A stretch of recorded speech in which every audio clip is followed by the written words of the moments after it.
I'm Kev, Mr. Welcome to the second part of my Formula 1 season review. We've got 6 teams to cover. We've got 12 drivers to cover, and we've got to look forward to 2013 at the end, of course. But let's start with Force India, the 7th place finisher in the constructors table. They weren't far behind Sauber in the end, only 17 points behind, and 33 ahead of Williams, who came 8th, and that was due to a strong second half of the season for Nico Hülkenberg, and Paul di Resta had a strong first half of the season, but both of them just couldn't work together, have good strong halves of the seasons together, it seems. But it was a great season, I think, for Force India. They're always in that midfield. Of course, the midfield shuffle was a bit more competitive this year. Some races they were just outside the point, some races they just in, but towards the end of the year, you really saw Hülkenberg come on strong, and in Brazil, that's a podium that got away, really. He was fighting with the McLarens. He was leading the race for over half the race, and then he made a mistake going into the twisty middle section, and then he just made an ill-judged move on Lewis Hamilton, where he braked on the wet side of the track, and he just slid into the McLaren. I don't know how his car survived afterwards. His suspension must be made of rock. It was incredible that his car carried on after that and he got a top 5 finish. But yeah, that's maybe a podium that got away, and it's amazing this car didn't actually get on the podium. The best finishes were 4th for Hülkenberg in Belgium, just a couple of seconds behind Kimi Räikkönen, and he was just always there, just staring at the Lotus. He just couldn't catch up in the end. And you had Paul di Resta in 4th in Singapore, a brilliant drive, probably my driver of the race there. He really took advantage of the retirements ahead from Maldonado and Hamilton. He just drove a really solid race, like he did last year at Singapore, where he got his then best finish of 6th place. So he really liked Singapore, that's good to know, but he did like beginning of the season as well, not like Hülkenberg, who I'm going to talk about first. And it started in Australia with time on the first lap. I don't know what happened. I think he just clashed with someone on the first lap, but he got some good points in the rain in Malaysia, along with di Resta, who was outperforming him at the beginning of the year. But Hülkenberg, he has this tendency to start slow and then come on strong in the second half of the season, and he did it at Williams, where he made quite a few mistakes in the first few races at Williams, and then he came on strong after Hungary, where I believe he got a top 6 finish, and he was like matching Barrichello. He's perhaps better than Barrichello in some races, and Barrichello better than him in some races, and they're really close in the championship in the end, in that second half of the season. I mean, not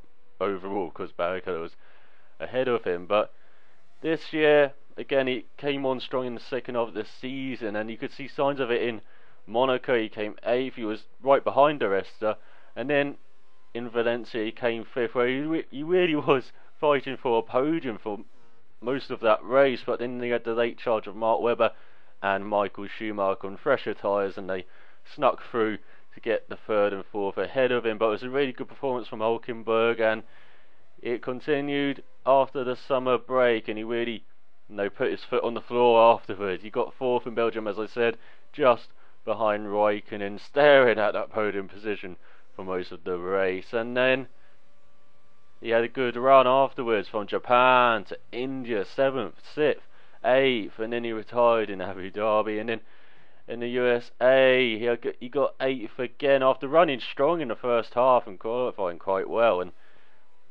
I think it's his qualifying that really came on as well in the second half of the season, and it just showed as well in the race that he is a very good racer as well. And then in Brazil, got the top 5. He retired on the first lap in Abu Dhabi after a clash with Bruno Senna, if I remember correctly. But it was a good second half of the season to him, but he's joining another new team. He's been at Williams, he's been at Force India, and now he's going to Sauber, and he needs to get his feet running, start with his feet running. He needs to get some good solid points positions or point scoring finishes in the first half of the season. It's a pattern I've seen in his career, where he starts slow and then gets better. He needs to start fast this time and not slow down like Perez did. He needs to continue this form throughout a whole year, and then maybe he can move on. There's a certain Felipe Massa who's under pressure at Ferrari. Maybe he's looking at that seat in the future, but it's he's definitely got the talent. He really did show that in the second half of the season, and he's a very, very good driver in my eyes. I've seen him in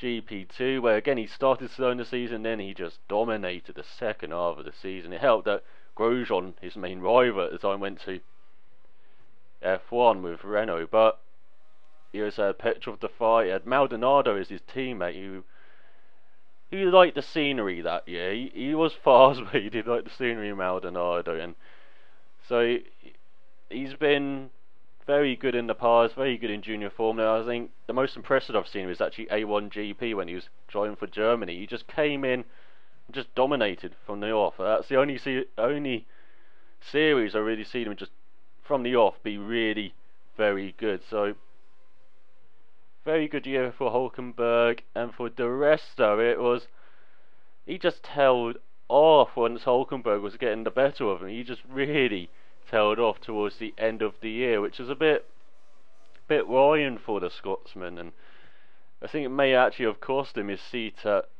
McLaren, or not his seat, but a go at that seat in McLaren. He went to Perez, and actually I believe it should have gone to Hulkenberg, but that's for another video.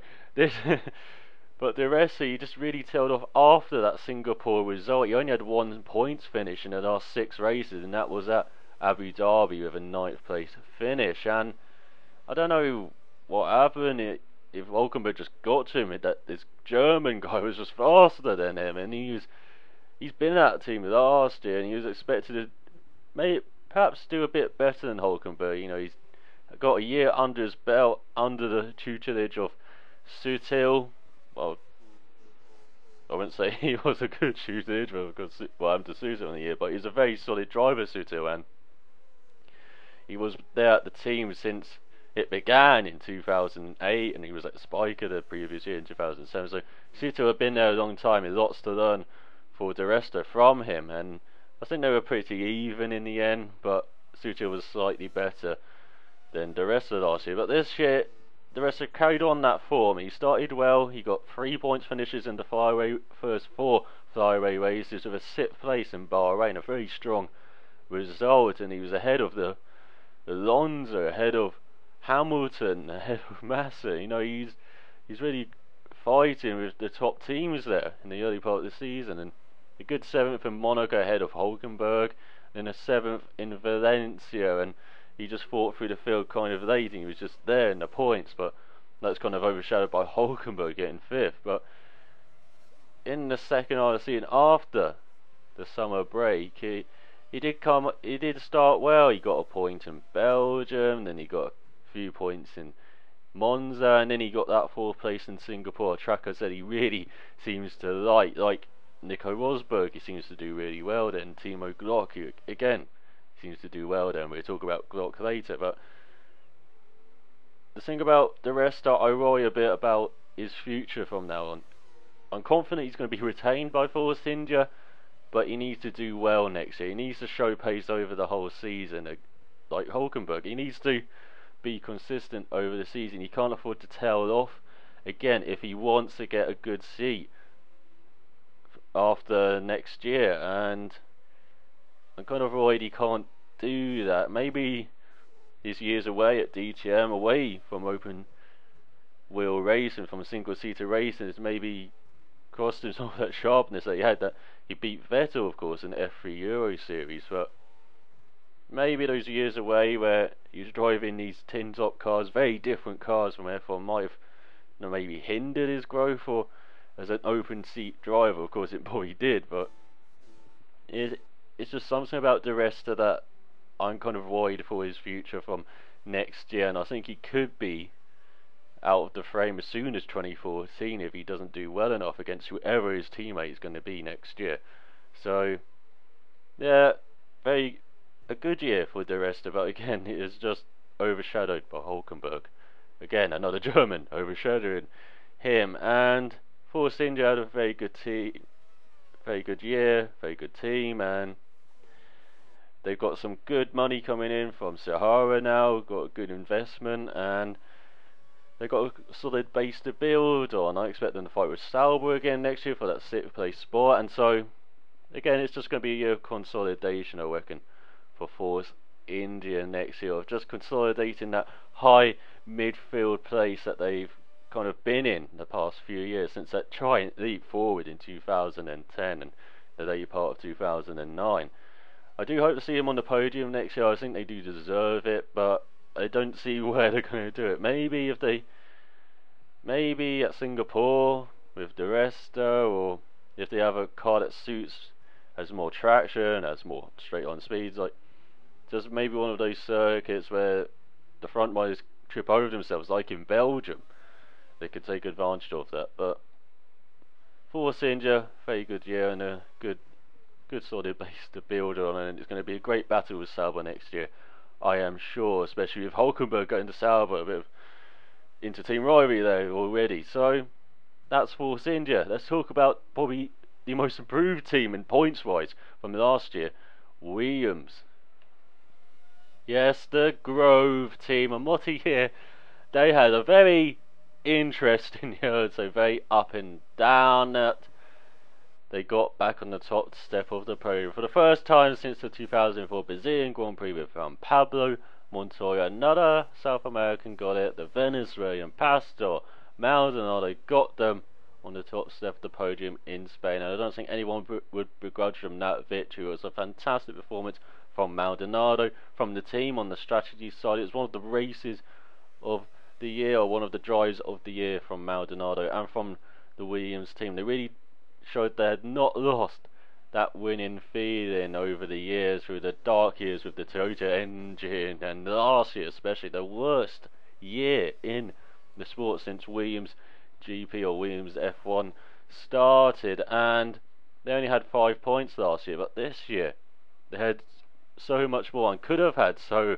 much more points. They had 76 points, which is, I think someone worked it out, I saw, it's over 90% more points than they had last year. A huge difference. The most improved team points wise on the table, so 71 more points this year. That's a huge step forward in just a year, and it really did start last year. They changed the technical team. They got rid of Sam Michael, he left after career, if I remember correctly, and they brought in Mike Coughlin. Mark Gillen was part of that restructure as well, and it just all came together to make a very solid car this year. A much better car than it shows in the constructors table. They really should have been fighting for 6th place in the constructors, maybe even 5th, if the drivers just didn't let them down. They had this last year where they didn't really maximise the rare points opportunities they had last year, such as in Monaco. And I don't really blame Maldonado, because I think Hamilton just took him out, but there were races where the strategy went wrong, where they just fed off the pace and stints, and it happened this year as well, where they fed off the pace and stints, particularly Maldonado in the race stints. And I think a good example was Germany, where he qualified high, and then in the race the car just wasn't there, and he actually finished just ahead of Senna on the track. And so it was just the strange stints they had with the car, but overall they had very good race pace in most races. They had very good qualifying pace. Maldonado is probably one of the fastest drivers on the grid. He really did show that in qualifying this year, such as in Valencia, Abu Dhabi, Spain of course, where he inherited pole, and then Australia. He just showed he had this phenomenal pace. Singapore as well. He likes those street circuits, and if we're going to see him really fighting at the front next year, I believe it's going to be like at Monaco and Singapore, like it was this year at Singapore. He was fighting at the front, and if he doesn't run into people, get near people again, he really has matured over the winter breaks. It could be scary thinking of how good Maldonado could be next year, especially if the car is as good as this year's car. And I think the Williams team did a phenomenal job. The team did. The drivers less so. I think Maldonado had a very up and down year, wasn't particularly good, I believe, but he does show he has speed, and that's more or better, I believe, than Bruno Senna has shown in just being very consistent driver and not really showing the pace in qualifying. Maldonado shows the pace in qualifying and does mistakes, but you can iron out mistakes. You can't add pace to a driver's repertoire, really. So Maldonado shows great potential. I've seen it. I followed his GP2 career. He's a master at Monaco. He's very good at Spa as well, and he was just very, very fast, but made loads of mistakes. The only year he didn't really make any mistakes in GP2 was his title year in 2010. He was very consistent in the feature races. I think he won the most feature races in a row up to that point, and he did fall off at the end of the year when he won the title. He just relaxed a bit, but I think this year's justified why he's on the grid with his pace, and I do hope he irons out these crashes, such as in Australia. He was fighting with Alonso, he was in 6th, he was right there, and then he crashed just out the first sector on the last lap. We didn't really think much of it. We just thought, oh, he's a bit excited fighting with a Ferrari, a car at the front. And in Malaysia, he had a very solid drive through the field. He was on the edge of the points, and then his car expired. And then in China, he followed Senna home in 8th. And Bahrain, another good charge through the field before he had suffered a punch, and I think the car was damaged and he couldn't continue. And then that race in Spain, where he really did control his pace, he said it after the race, he was just controlling that gap to Alonso, and then he was pushing when he had the clear air. And because Williams took advantage in the strategy, they're the ones who would react first and give Maldonado this clear air.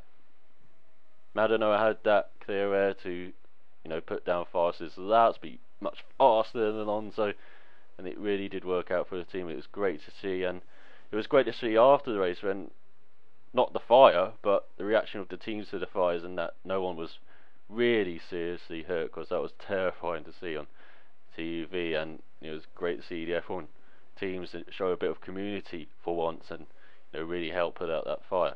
Then we went to Monaco, and he took out Perez, and I believe he should have been excluded from the race and should have been banned for a few races, because that is unacceptable, driving into other drivers. And we've seen it with Michael Schumacher before. When he drove into Jack Villeneuve, he was excluded from the championship, and I don't think he should have been that severe for driving into Perez, but he should have been definitely excluded and banned for a few races. It's just unacceptable driving into other drivers, I believe, and I don't really want to watch other drivers do that. So we went to Canada, and the Williams was just off the pace all weekend. It just struggled with going over the curves and really attacking the circuit. And then we go to Valencia, where Maldonado and Hamilton had their clash. I believe it was a racing incident. I think Hamilton was a bit aggressive at first with the defence on the right-hander, but then Maldonado just drove off track over the curve. What a bonehead move. He just drove into Hamilton, and I don't know what he's trying to achieve with that move.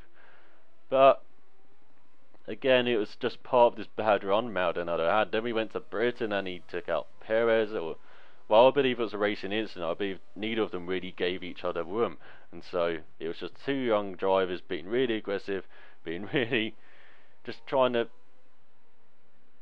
defend the position really hard, because Maldonado just had his pit stop, and I think Perez was going longer, and so they were really fighting for on-track position. It was just too aggressive from both of them, I believe.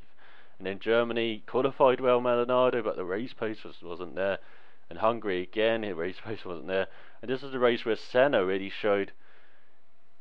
It's probably his one weekend where he showed good qualifying pace and good race pace, and he got a great 7th place finish. And that was a good lift for him before the summer break. And then in Belgium, Maldonado qualified well, and we all know what happened in the race. He kind of jumped the start, and then he had a clash with Glock, and he just retired. Italy, the car wasn't quite there on pace, and again Senna had a good race, and I think Maldonado charged through the field in the end, because I think he had problems in the first half of the race, and he just charged through the field, and he was right behind Senna, and he had a really good race. Singapore again, his car expired after a great qualifying front row, and he really did show his street race or street circuit like specialties there. And then it was solid points in Japan, and it was solid points in Abu Dhabi when he lost Kurz in the first half of the race, and he was really fighting for a podium. So if that didn't happen, maybe he would have got that podium, and that was a shame there. And good points in USA after fighting with Senna, giving the let go, and he really barged past. In Brazil, he just crashed out in the early part, much like Senna when he clashed with Vettel. And Senna had a very solid year, but he just didn't show the ultimate pace. He had a great result in Malaysia and China, started the year well.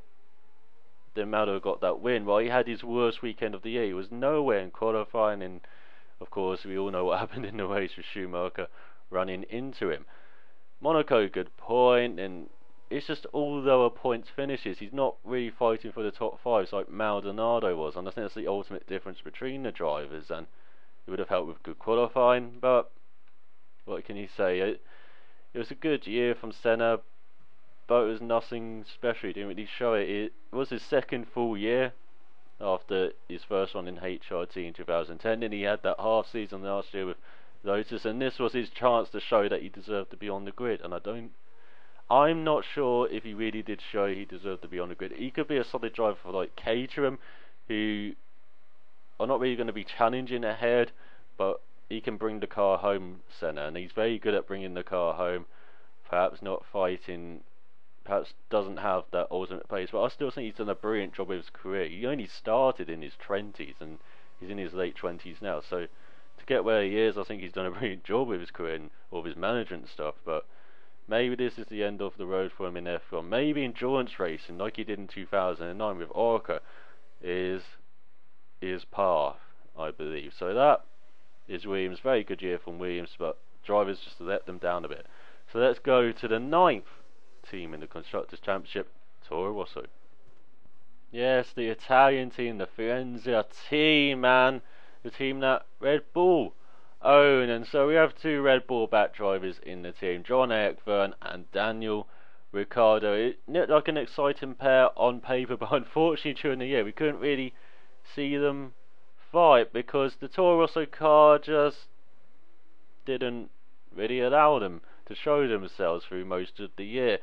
But after the summer break, they did improve the car. They had a good double points finish in Belgium and Korea, and you had Ricciardo fighting for the lower ends of the points, and Verne also. So they did improve the car in the second half of the year. I think they did a good job with the car in the second half of the year, especially because in the first half of the year and the end of the first half of the year, because they were closer to Caterham in like Canada and Valencia, and so to improve the car by quite a lot, it seems they've done a very good job. And I really do wish to see Toro Rosso fight further up the field, but I know why they're not doing that, because they have limited resources, of course, and you have Red Bull, but they can't really copy their car now. We stopped the consumer cars in 2010, and so they're really going their own way, and they've had problems on the technical side, and Giorgio Ascanelli, I believe, has left, and so they're really changing the direction of that team for next year, it seems, on the technical side, because Ascanelli had these Coke bottle shaped cars. He really did like these innovations like the double floor, and I think they're just going to go for a much simpler design next year, maybe one that is a solid car and can give them chances for fighting for the points all year round and not make them suffer in development hell as they seem to do in the middle of the season. But they had 26 points. It was a solid year. It was a bit of a step back from last year though, when you had Alguersuari and Biemi, and they had more points and they were fighting at more races for points as well. They finished 8th for Constructors with 41 points, just 3 points behind Sauber last year, who had 44 points. That shows you the leap Sauber had and kind of the step back that Toro Rosso had this year. And it didn't help that they changed both drivers, I believe. I think they should have kept either Alguersuari or Biemi just as a marker for these new guys, and expecting John Ekvern and Daniel Ricciardo to lead this team, two inexperienced drivers. Ricciardo only had second half of the season at HRT last year from the British Grand Prix, and Verne, it was his debut year. He was a rookie, and that's not the way to really help build a team, I believe. Look at Force India. They kept Sutil and brought in an experienced guy like Giancarlo Fisichella to help build that team, and then Fisichella got replaced by Yuzzi, another experienced guy, and then they brought in the rookies finally in their fourth year with De Resta and Hulkenberg, and so that's how you need to build a team up, from the back to the midfield, but they're just stuck at the lower midfield end. They have been since 2010, 2009. They're right at the back, and then we had the newer teams, and they could fight more forward. But it's hard to see how Toro Rosso can improve. Maybe, as I said, they're changing a bit on the technical side. Maybe they will have a good approach next year, but I don't know how they can improve with basically being a Red Bull B team, because Helmut Marko is always going to put these young guys in. There's a talk of Antonio Felix da Costa replacing someone mid-season if they're not doing well, like if Vern or Ricciardo are not doing well. So I don't see how that's a good environment to cultivate success, and so maybe Marko has to be less snappy on the hammer of firing drivers such as Alguersuari, Biemi, Bourdais back in the day, and you just let these drivers have a couple of years in the car, really show their worth over a couple of seasons, get used to F1, get adapted to F1, and then see where they are after 2 or 3 years, like you did with Alguersuari and Biemi actually. And then they showed they were good, and then you just fired them. I don't really understand it. You're just too anxious to get these new young guns in. And I know that's what the Red Bull system wants to do. They want to have another Vettel who just came in, did brilliantly, and now has moved on to Red Bull. But you can't expect that for every driver. Some drivers take time to mature and really build into this great driver, such as Mika Hakkinen, and Jenson Button, of course, is probably the most famous example on the grid now, and Mark Webber. You can't just expect them to be brilliant from the off, I believe, and there's just something wrong in that thinking. So, talking about the drivers, let's not talk about the politics behind it and all these driver decisions and such. Yeah, Toro Rosso, average year, probably a bad year really. As I said, they stepped back. Drivers, as I said, hard to judge how they did. I think Ricciardo was the better driver, but Vern had the more points and took advantage of these point scoring positions more. Ricciardo had more point scoring positions, just like Senna did against Maldonado, but Vern got the higher points positions. He got 4 8th place finishes. Ricciardo got 4 9th place finishes and 2 10th place finishes, and he got good points in Australia, in Belgium behind Vern, then in Singapore, Japan, and in Korea behind Vern again in Abu Dhabi. And you know, you get points in America. He was very good on those hard tyres, and then I think they just pitted him too late, and the strategy advantage they had built just went away, and they were stuck in the midfield, and he only finished 12th after Vern had suspension damage and the right front, I think it was, or one of the front suspensions. So that was a strange failure. And then Vern got points in the Funai in Brazil in 8th, and Vern, he got 8th place in Malaysia, 8th place in Belgium, and 8th place in Korea. So he likes the wet, as in Brazil and Malaysia, and he was a very entertaining driver to watch. If you saw him in Britain in the wet qualifier, and he's getting that car sideways, and he was brilliant to watch. He's maybe got good class, and he's a good driver to interview. He seems much more entertaining than Ricciardo. He seems an interesting character. But on the driving side, I think Ricciardo was just a bit better. I think they're pretty even in qualifying, and in the race it just seemed Vern took more advantage of the opportunities, or the few opportunities he had, to Ricciardo had quite a bit more opportunities and put himself in these opportunities, and so maybe Ricciardo shows a bit more on that side. But it's a solid year from both drivers, and hopefully next year we can see a bit more of them to also produce a good car, and we can really see their worth, and hopefully they don't get replaced by Antonio Felix da Costa, who had a brilliant year. But it's too early to bring in da Costa, I think. I think you should give these guys another full year, really help them develop this car next year and really get suited to F1, and maybe a year after that. I think Mark Webber's a bit on the edge, and what happens to Webber next year, one of these could have a Red Bull seat in 2014 if they're good enough. So there's lots riding on next year, and there's lots that could happen to Toro Rosso next year. But that's enough of the Toro Rosso and the midfield teams. Let's go to the back of the grid. Let's go to the newer teams. Let's go to Caterham. Yes, the Caterham F1 team, new for this year after the Lotus dispute finally got sorted, and they renamed themselves to Caterham after Tony Fernandez bought Caterham last year. And the team said they would fight with the midfield, they would get points, but it didn't happen. I'm not really one to hold a team to the pre-season, like what they expect to do and what they think they can do, but by their own admission, they didn't perform as well as they should have, and it took until the last race of the season in Brazil, where Vitaly Petrov was replaced by Charles Pic, who's going to Caterham next year. And in the end, Petrov DRS Pic in the later stages of the race, and it really added to that Brazil finale that you had this battle at the front, and then you had this battle for 10th place, and it was really close throughout the race. And in the end, Petrov got the position, he got 11th place for the team, their best result so far in F1, and just one off the points position, so they almost got a point, but they shouldn't have been fighting for 10th place at the last race of the season. They are a team that has, from what I've heard and what I've seen, have a bigger budget than Marussia.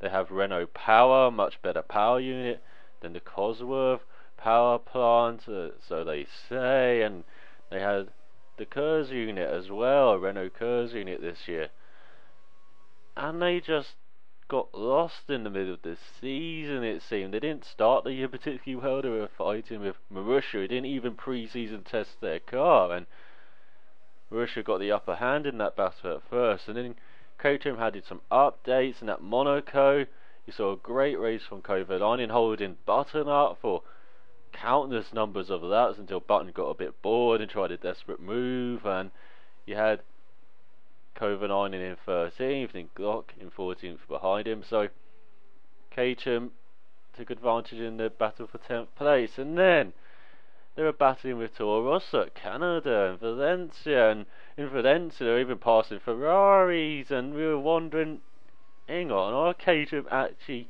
moving forward? And in the end the answer was no. They just fell backwards a bit, and they just got a bit lost in the development. And then Marussia came on strong after the summer break. We saw Glock get 12th in Singapore, and so Marussia took back advantage in that battle for 10th place. And then the later races, they were not really separated at all. And this is from Marussia with the Cosworth power plant and no Kurz, which is up to half a second a lap, I believe. So you take it all into consideration, Caterham should not have been fighting for 10th place at the end of the season. And they were not poor, I would say. They were just underperformed this year, and I expect a lot better from them next year. I do expect them to again be fighting with Marussia, because Marussia are going to get Kurz next year. They've got this technical support from McLaren, so I expect them to Marussia to jump forward again next year, but I expect Caterham to perform much better next year, and I can't wait to see these two teams battle for 10th place at the end, and it's going to be an intriguing battle for that 10th place, I believe. And they've already named Charles Pic as one of their drivers. The second seat's up in the air, but it could even be Petrov, because we got the Russian Grand Prix in 2014, and Bernie is already looking at that and going, we should have a Russian driver on the grid. So Petrov might keep his seat, and it's a shame that Kovalainen is not going to be with the team next year, or appears to not be with the team next year.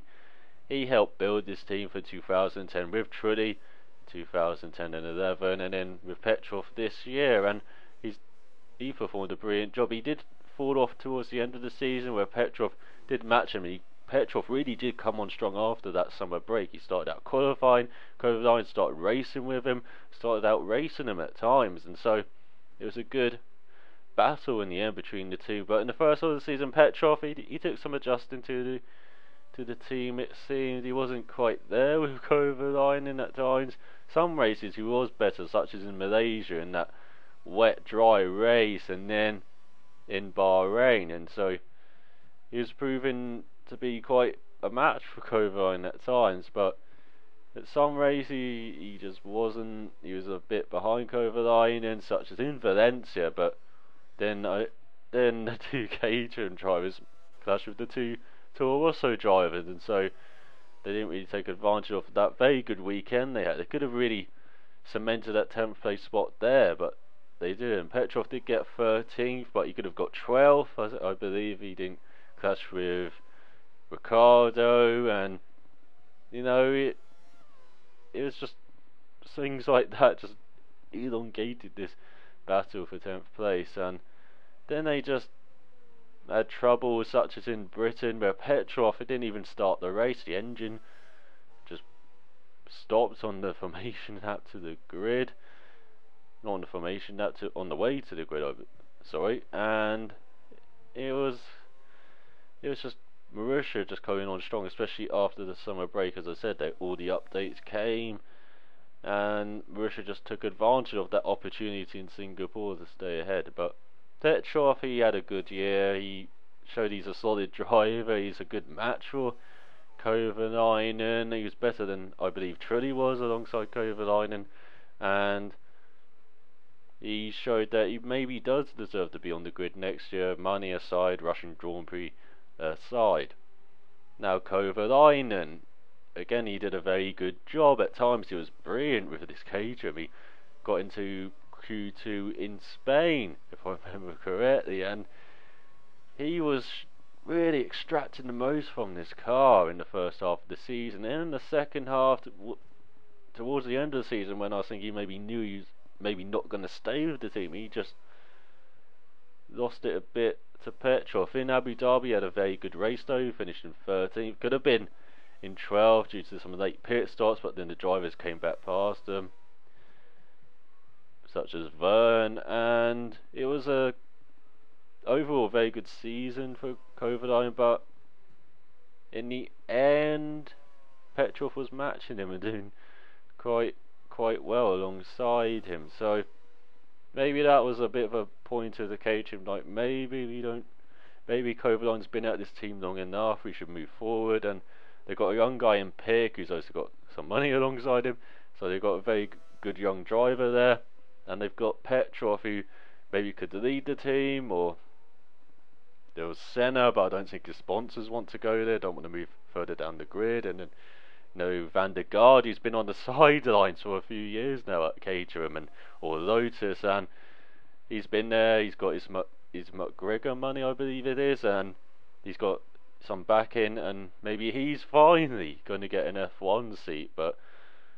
And he was Pick's teammate last year in GP2, at Annex. Just a side note, but there's quite a few drivers that could go to that Caterham seat, and it's going to be interesting who gets it next year alongside Pick. And this team, I expect them to move forward, just like Marussia, and I expect the Caterham and Marussia battle to be very intense, be a very good battle, and I'm really going to enjoy looking down the order to see where those two teams are, because I think that could be a more intense battle than the one for the championship, because Red Bull could just run away with it again with these stable regulations next year before the big changes in 2014. So Caterham, underwhelming year, but the drivers did a good job. Petrov was good, Kovalainen was very good, just edging Petrov over the season, but Petrov was better towards the end of the season. And so we've talked about Caterham, let's talk about Marussia. Marussia, the team that is run by Manor Motorsport, successful F3 team, and is owned by Mother Russia, or Marussia, the car company from Russia. And it was a superb year for the team. After a very difficult first 2 years in F1, they were owned by Virgin, who weren't really committed to the effort, and so Marussia have now taken over. And you had the CFD only approach from Nick Work and his company, and it did not work at all. And you had him designing cars that had the fuel tank too small to make it to the end of races at first in 2010, and they had no pre-season testing this year, but they took the fight to Caterham to the very last race, to the last few laps of this season, fighting for 10th spot, and for that, they are my team of the year, even ahead of Red Bull, even ahead of, say, Ferrari, who improved the car a lot over the season. No, Marussia are my team of the year, or my F1 team of the year, because they don't have as much resources as Caterham. They don't have Kurz, they have the Cosworth power plant, which is meant to be worse than the Renault power plant, and they just produced a brilliant car out of the box. It was fighting with Caterham in Australia. No one really expected that. It was fighting with Caterham, and Caterham had the retirements in Australia, and so Marussia took advantage of that to get a double points finish in 14th and 15th spot, even though Pick didn't make the end of the race. He was still classified in 15th, and so they took advantage of that and had advantage in the race to 10th place in the championship, at the very important 10th place, because I think you get some more money and you get travel expenses paid and all of that, and so it's very important to get 10th spot in the Constructors'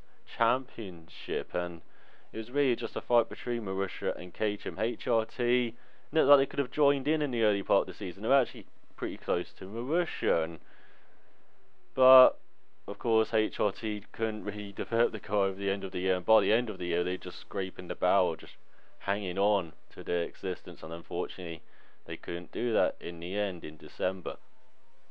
But Marussia, I said they were matched a bit by HRT in the early part of the year, but then they just carried on. They were overtaken by Caterham after the first flyaway races, where Caterham had these updates and they worked, and they were fighting even higher, as I said, with Toro Rosso at a couple of races, and Marussia were not really developing as much. They fell back a bit, even though they were ahead of HRT, but then they came back after the summer break, had some great updates, and then in Singapore they took advantage of that one opportunity they really had to get a high finish, and it was 12th place with Timo Glock, a circuit that German really does like. I don't know what it is about it, but he got a podium there with Toyota, and so he's very good around that circuit, and he showed in last year. I think he was holding up cars in 11th place. He was like way higher than we expected, so he's very good around this track, Glock. And then they were just even with Caterham for the rest of the season. Unfortunately, in the end for them, Petrov got the DRS while they were getting that, and he got past Charles Pick, the Caterham bound driver, so he's going to take full advantage of that 10th place that they got in the championship. I'm not saying there's collusion there, but you know, it's just very nice for Pick that he's going to Caterham and getting that 10th place. But it was a great fight for Marussia. They really did have a great season, and as I said, they did fall back a bit from Caterham in those flyaway races, and then after the break from Spain until Hungary, they were not quite there with Caterham. But after the summer break, the updates worked, and they were just a great team to watch. And so was Timo Glock, who he's been there for 3 years, and he really understands that this is a long-term effort. Just like Heikki Kovalainen, they're very similar roles in the teams, just to lead this team, and it must be difficult for Glock, I think, to have these new teammates every year alongside him. He's had Jerome D'Ambrosio, had Lucas de Grassi, he's now had Pick, and next year he's going to have Max Chilton, and so he's got this revolving door next to him, but he's the constant there. And Marussia with the now McLaren partnership as well, they're going to have Pat Simmons next year, who's ended his ban. He's no longer just going to be a consultant, he's going to really be there on the technical side, so they really could step forward next year, and I really do hope they step forward, along with Caterham, who have also had changes at the top, with Tony Fernandez stepping down. He's got his hands full at QPR and with his travel companies such as Air Asia, and they got Cyril Abiteboul I apologise if I said that wrong, but he's like this former Renault employee, and he's only 35 years old. It's amazing. He's like Eric Bouillet, who stepped up from Dams to take over the then Renault team, and now Lotus team. So you've got these young Frenchmen at the top now, and so it looks exciting for Caterham as well, as they have Pick as well, a good young driver, and it's going to be looking good for Marussia as well. And then let's get back to Marussia, and let's get back to Timo Glock, who had a very good year. At times he was pretty matched by Pick, and he was pretty outraced, and at times I wondered if Glock was actually just getting a bit bored of running at the back, but he showed in Brazil he was not. He had a superb first 20 laps, I think, where he's running in the points, really fighting for those points, and then he got into a clash with a Toro Rosso, and it damaged his front ring, damaged the car, and he just didn't have the pace afterwards, and it was up to Charles Pic then to carry this mantle of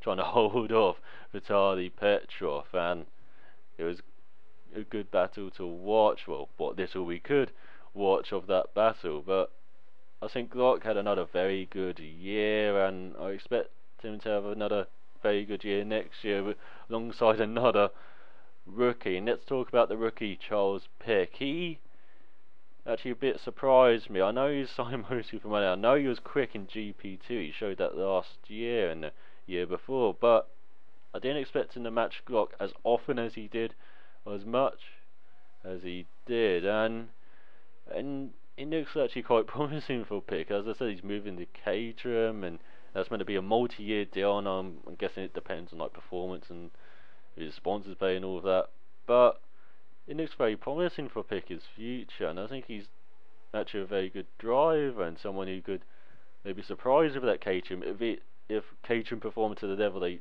perhaps should have this year, next year. And so I think Pic had a very good year alongside Glock, who also had a very good year, and overall it's a superb year for Marussia, and I'm really excited to see them move forward next year. As I said, I really want to see this battle with Caterham develop, and it was a great battle this year, and I hope to see it happen again next year. And it's not often you get very excited about battles at the back, but I believe there's going to be a very fiery battle next year, with both teams looking to the future, looking like they're going to develop a bit, and yeah, I'm just looking forward to next year, the battle at the back, to be in that important 10th place. And talking about the back, and unfortunately the team that did get the wooden spoon, HRT.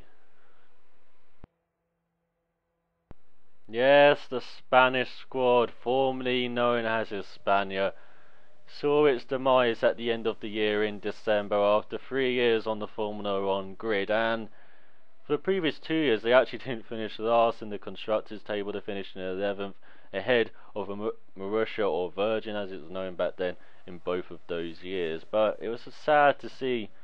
It's sad to see any team go away, and it's sad to see HRT have to close its doors. And you could really see in the last few races that they're really straining parts, and it was borderline extremely dangerous or stupid to run these cars. But they had a okay final race, quite a good final race, and they started the year like they traditionally did. They didn't have the car ready for the first race of the year, and so in Australia didn't qualify with Caterham and Toro Rosso. But overall this year I think the team did a good job, and I hope to see the team members, move on to better things, move on to other series, and I wish them well for the future. And I wish Caterham, Toro Rosso, Danny Cloth, Marquin Han, I apologise if I said that wrong, I wish them well for the future as well. I'm sure Toro Rosso is still going to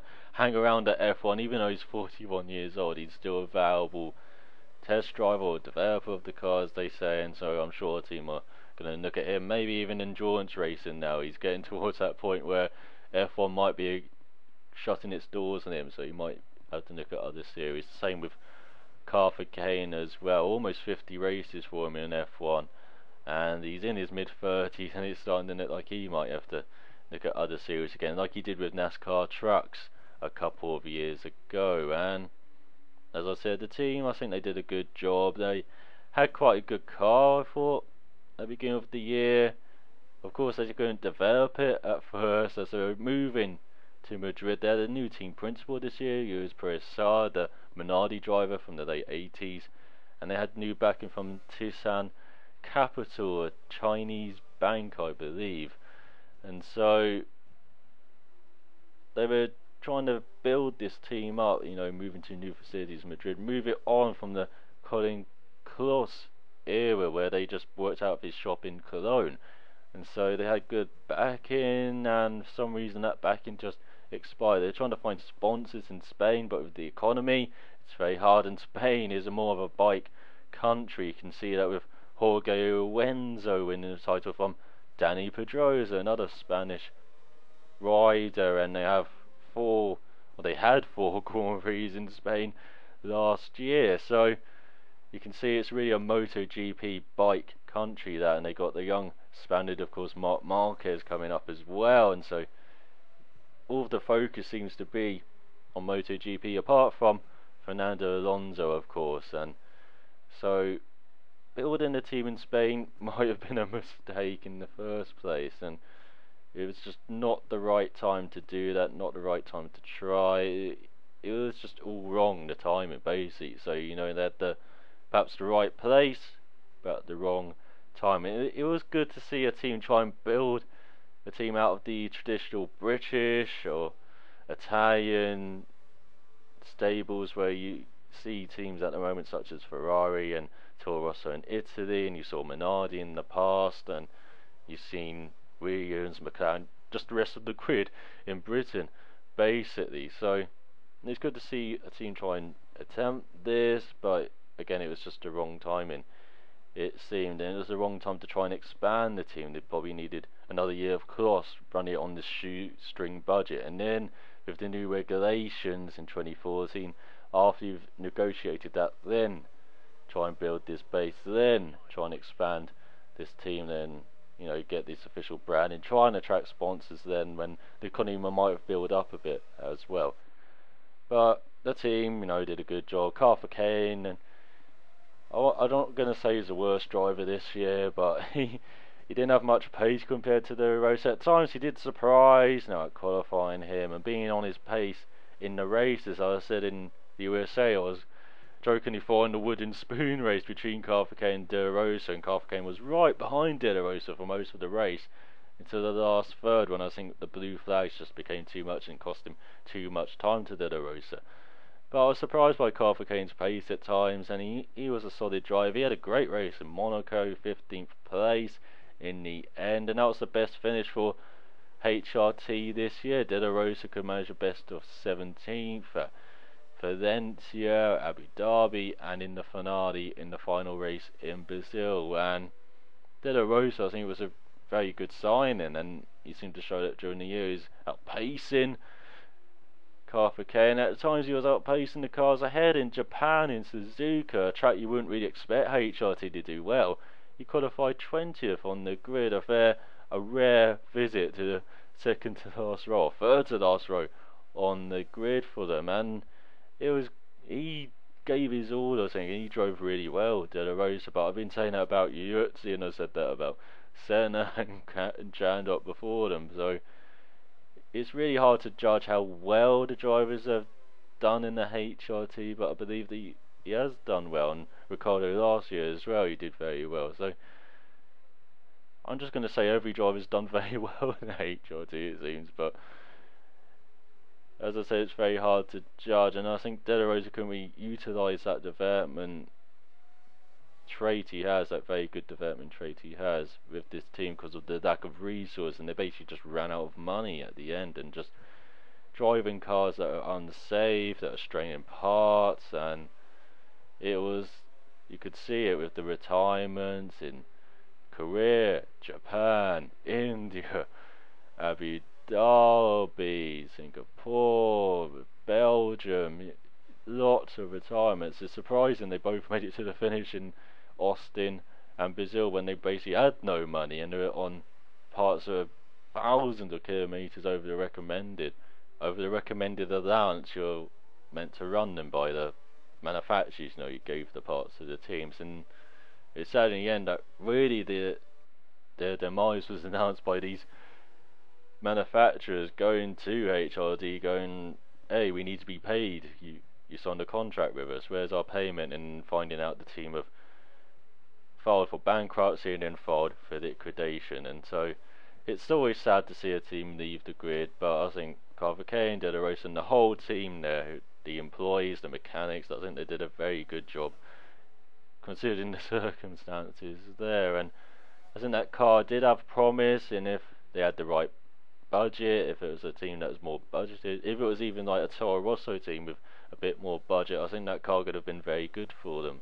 Could have been challenging for 10th place, but in the end, they just ran out of money, and it's a case that we're too familiar with in F1, and that's why these teams are pushing with the resource restriction agreement. Well, not really pushing, but saying, oh, we're trying to lower costs when perhaps teams aren't, and I'm not going to continue talking about this, but that's for another video. But yeah, it's just sad seeing another team go, and so saying goodbye to HRT, saying goodbye to the 2012 Formula 1 season, a very good season, even though I'm not really a fan of the product F1 are showing with this DRS curves, basically trying to be entertaining like NASCAR and IndyCar have at times, but they're not embracing it. They're taking it too serious. Basically, NASCAR, they embrace it. They don't really take themselves that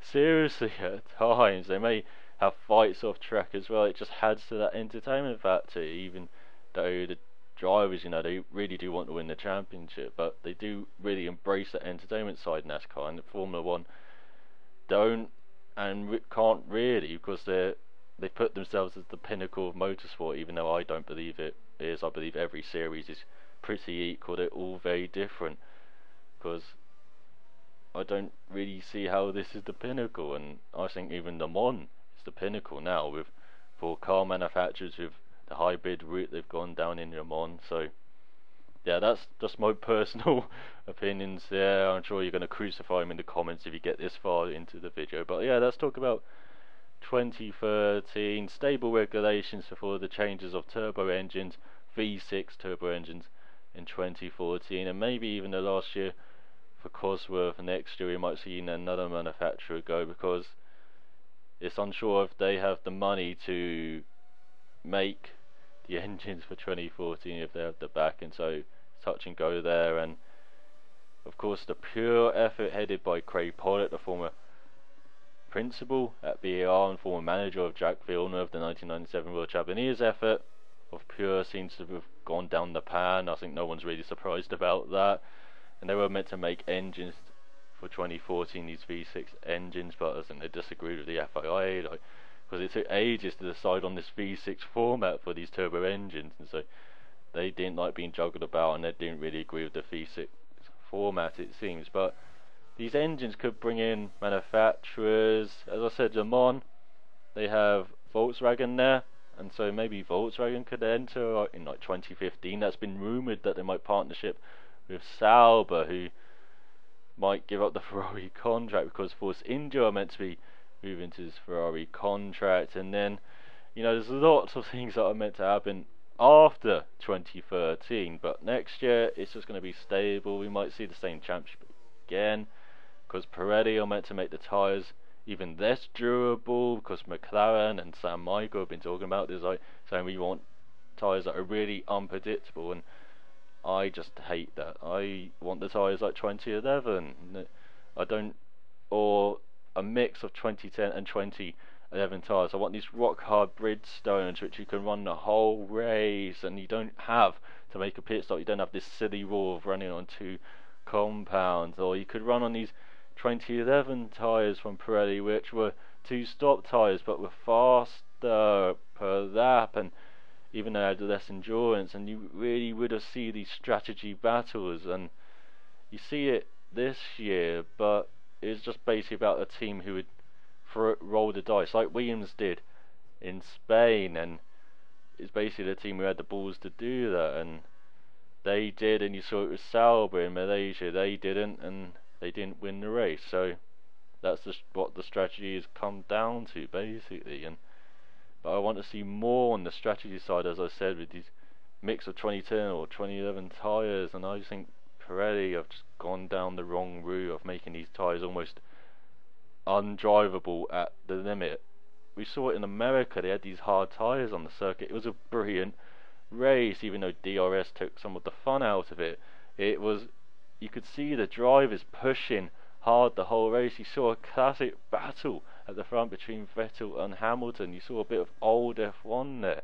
You saw what was F1 was, and I'm not liking the direction F1's going. They've scrapped the aero regs they have for 2014. Aero regs I didn't even really like, but it was much better than they are now, with no DRS even, and you're just basically building these engines and the regs for 2014 towards KERS, and now they're not doing that. They've even delayed the electronic power in the pit lane until 2017.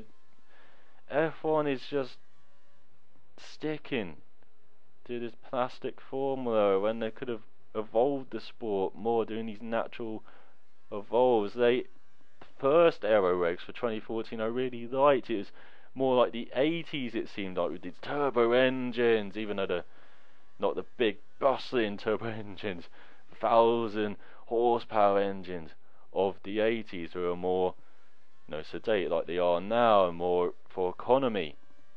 But they had ground effects, they had these less wingers, they had proper wings that had shorter front wings and wider rear wings. So it would have been great, and this was recommended by the overtaking working group. You set up a group to make these overtaking regs, they put them on the table and you reject them, and that is not good. And I'm a bit ranty now, and I apologise for this. This is the 2012 season review. I shouldn't be ranting about 2014 regs, but F1 has just disappointed me so much about these 2014 regs, how they've told with them, how they had them, and then the teams have just turned their back on them. And it's a balance of power I'm not liking now, where the teams having too much say. Just look at American open wheel racing, and look at kart, look at IndyCar.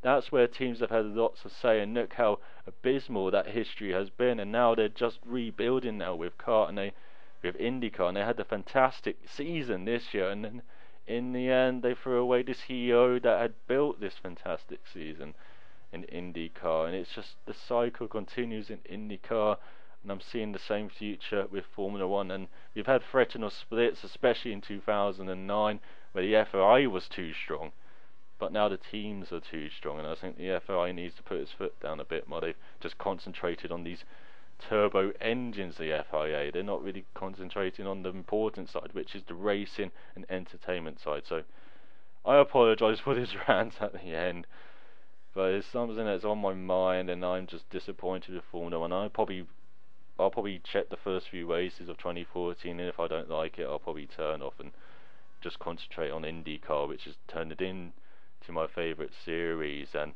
I look at DTM and British Touring Car Championship, or NASCAR, these series that have this entertainment factor and embrace it instead of not really embracing it like F1 is. So that's my 2012 season review, and a bit of a rant about 2014 season regs. But I hope you enjoyed this review. Hopefully it's going to be less next season. I'm going to try and keep it down to an hour after.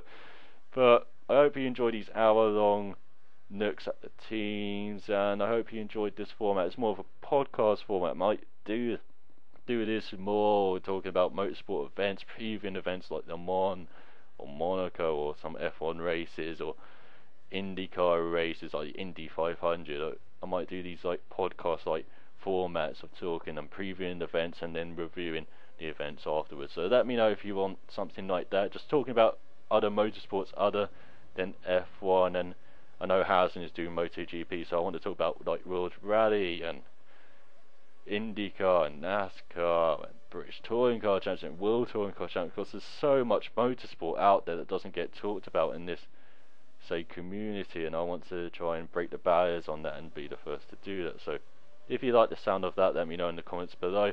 Before I talk too long at the end here, salamat for watching. So till next time, or till next year, cheerio.